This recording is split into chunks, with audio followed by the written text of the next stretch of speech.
Revolution isn't coming. That revolution's already here. There's just so many people in the world that truly can't see it. It has left behind 99% of people in the world.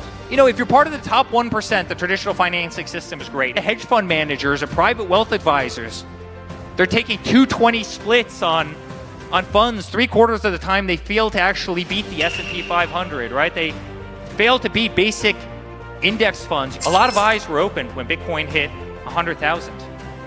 And I can tell you a hell of a lot more eyes are going to be opened when Bitcoin hits 1 million. That this is the beginning of a financial revolution, not just in America, but truly around the world. I think that Bitcoin is a fundamental shift in the way we think about money, about how we think about wealth, how we think about really the future.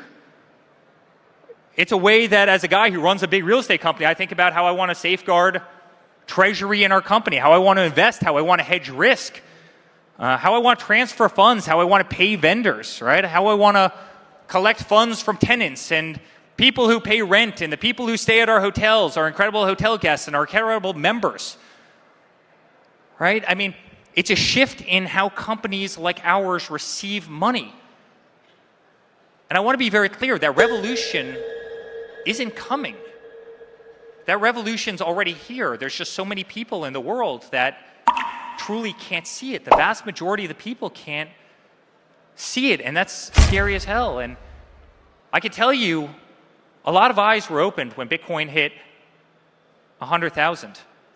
And I can tell you a hell of a lot more eyes are going to be opened when Bitcoin hits 1 million. And I'm confident it's going to hit 1 million. I think we're all confident in this room that it's going to hit 1 million. You know, it's really amazing. Email. Everybody has it. It was created in 1970. I'm not sure if anybody knows this, right? It was a precursor to ARPANET. ARPANET was a defense contractor, really a DoD program that we used in the United States. And if you think about it, email didn't gain widespread popularity for another 25 years. This is email. It's something that all of us have. We all have probably multiple accounts, right? Think about text messages. The first text message was sent in 1992. It was December of 1992. It said, "Merry Christmas." Today, you have 23 billion text messages that are sent every day. That's 270,000 text messages that are sent every second. People are slow as hell to adapt to new technology. People are creatures of habit. Yet, everybody in this room sees something that so many people are so blind to. Close friend, he's smart as hell. And 6 months ago, he was coming up to me, "Bitcoin is funny money. Crypto is funny money." And I would invest in treasuries. I would invest in ETFs. You know, that's how I would invest. And I laughed at him. And every chance I have a chance to remind him, I go, how's your portfolio doing right now? I mean, how's that one working out for you? And coincidentally, the bank that he works for, and it's one of the big 5 banks in the world, they just created a crypto desk. And they're putting hundreds of billions of dollars into cryptos. They're inventing ETFs every single day. Guys, people are slow to adapt to new technologies. And so I know all of you are thinking, you know, Eric, you're from a real estate family. You've spent your entire life in real estate, concrete, drywall. You know, why? You love hard assets. Your family's built monumental wealth, you know, through real estate. You've developed the tallest buildings, you know, in the world. I mean, our concrete buildings, I built Trump Chicago. It was the 7th tallest building in the world when I built it. Our concrete pumps went from Trump Chicago to the Burj Khalifa, and that built that building. I mean, we built the biggest buildings anywhere on earth.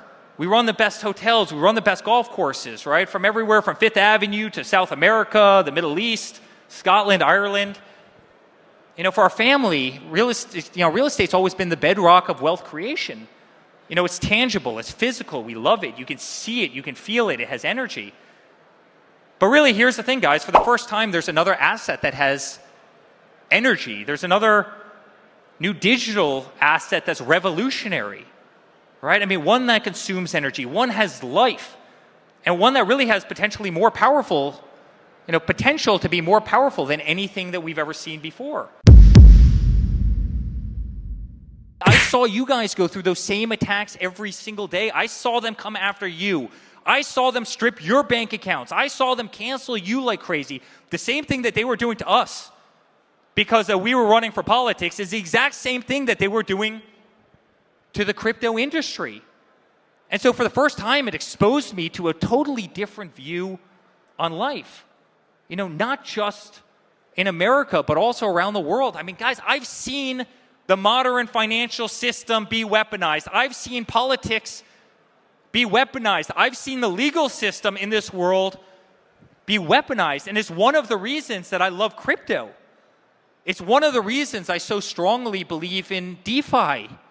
You know, it's one of the reasons we started World Liberty Financial. We've seen the weaponization of the system. We've seen what these people will do. And that's so millions of people could get away from the very financial institutions that were attacking them each and every day. Guys, I've seen people get canceled for their political beliefs. I've seen people get canceled for their religion. I've seen people get canceled for their culture. I've seen wonderful people kicked out of banks because they literally wanted to fly a flag that said, "Make America Great Again," or wear that beautiful red hat that she's wearing right there. I mean, I've seen people lose their accounts for all of them. You know, guys, I've watched people get kicked off of Twitter and Facebook and Instagram simply because they had contrarian views to things. I've seen institutions once trusted around the world, the JP Morgan Chases, the Bank of Americas, the TDs, the biggest banks in the world. And this just isn't in America, this is around the world. I've seen them become total tools of political power and influence. I've seen government regulators walk into banks and say, "You know what, I see that you're banking that person, and just understand that we might need to take a little closer look at you if you continue to have them in your portfolio. So why don't you just scoot them out of the way?" Guys, I've seen this game. So many people in this room have seen this game. And I think what's more, I've also come to learn and see how antiquated the traditional financing system is around the world. Guys, it's slow as hell. It's inefficient. It's expensive. And generally speaking, it doesn't serve the needs of hundreds of millions of people around the world. You know, people that don't have our balance sheet, people who don't have the Trump last name, people who don't have our assets, people who don't have the advantages that we have as a family. They have no competitive advantage. They have no capital. Individuals around the world have been left behind by the millions. The traditional banking system is rigid. It's vulnerable to manipulation. It's failed the modern world. It's failed to adapt. It's failed to keep up with the modern world. It's failed the needs of the modern world. And guys, really, that's where crypto emerges. You know, I ask this question every single time somebody asks about crypto, but I say, does it make any sense that, you know, a beautiful young couple, they want to go out, they want to get financing for a home. It takes them 90 days, it takes them 120 days to get financing. Does that make any sense whatsoever? By the time they get financing, that home that they wanted to buy, it's gone, it's sold, their dreams are destroyed. How in the world does that make sense? I mean, I can go on my phone right now. I can trade Bitcoin at midnight on a Saturday night while having dinner with my wife. How the hell does it take 120 days to get a loan in developed nations around the world? It doesn't make any sense. The traditional banking system is antiquated. Why do banks work on a 9-to-5 schedule 5 days a week? Does anybody in this room work on a 9-to-5 schedule? No. How does our modern financial system work that way? You know, does it make any sense that hedge fund managers and private wealth advisors, they're taking 220 splits on funds 3/4 of the time they fail to actually beat the S&P 500, right? They fail to beat basic index funds. You have these private wealth guys that are getting points on your money. And you wonder why they're sitting in the biggest buildings in the world.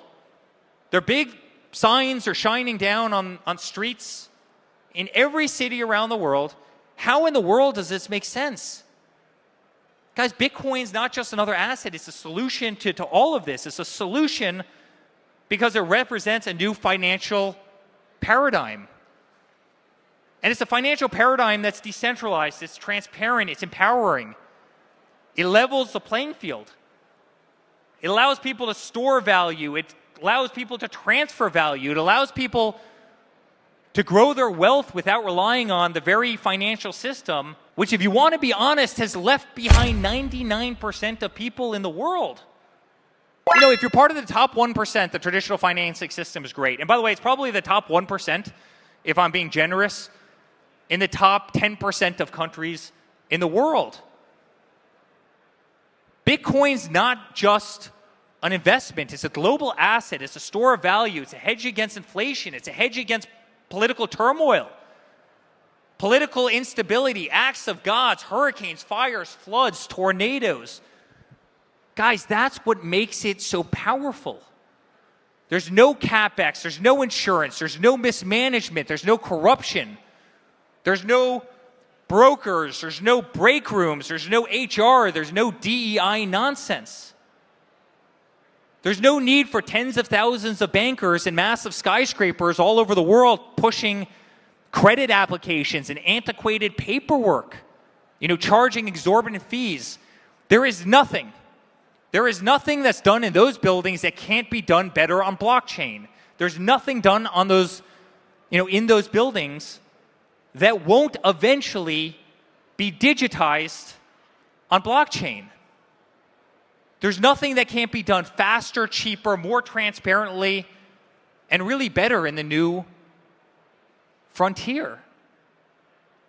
And guys, there's no question that's why this technology is the greatest disruption to the modern financial system. There's no question that the institutions are petrified. Guys, they're petrified. Why do you think BlackRock, and why do you think Schwab, and why do you think, you know, JP Morgan and Fidelity, why do you think they're buying crypto by the billions? Now, why do you think every major bank in the world is opening up exchanges and launching ETFs and kind of launching into this new frontier? Bitcoin is actually proving to be the greatest complement to the hard assets our family loves so much. You know, just like real estate, obviously Bitcoin's scarce. There's only 21 million. I don't need to tell anybody in this room that. You know, name another commodity that's capped. Name another commodity that as prices go up, it's not further exploited. Guys, if gold ever went to $20,000, you'd be tearing down this building. You'd be looking in the concrete pillars over there. You'd be trying to mine gold. You'd be changing the supply dynamics. With Bitcoin, you can't. You know, with Bitcoin, Bitcoin's supply is capped. That scarcity, that hard limit, it makes it incredibly valuable, especially as these assets are being purchased in the billions. That's why you see the price skyrocket the way it is. But unlike real estate, Bitcoin's not tied to geography. It's global. It's instantly liquid. You know, try selling this convention center to a REIT right now. You know, I'll see you in 2 years. Try going out and selling a big office building. You know, it will take you 18 months to do. At the end of it, you're going to want to shoot yourself in frustration. You know, think about the complement to hard assets that Bitcoin is, right? It's instantly liquid. You can buy or sell it while literally having dinner with your wife or your husband or whoever it might be. It's borderless. You know, it can be transferred. It can be sold. It can be, you know, moved with the click of a button. It's a global currency. It doesn't rely on traditional banking systems. It's not subject to the corrupt governments that we talked about before. We see them all over the world. There's corruption everywhere. There's no banks, there's no lawyers, there's no title agencies, there's no brokerage commissions, there's no middlemen. You don't need any of this to operate, to buy, sell. You don't need it to build. And that's why Bitcoin is such an unbelievable asset.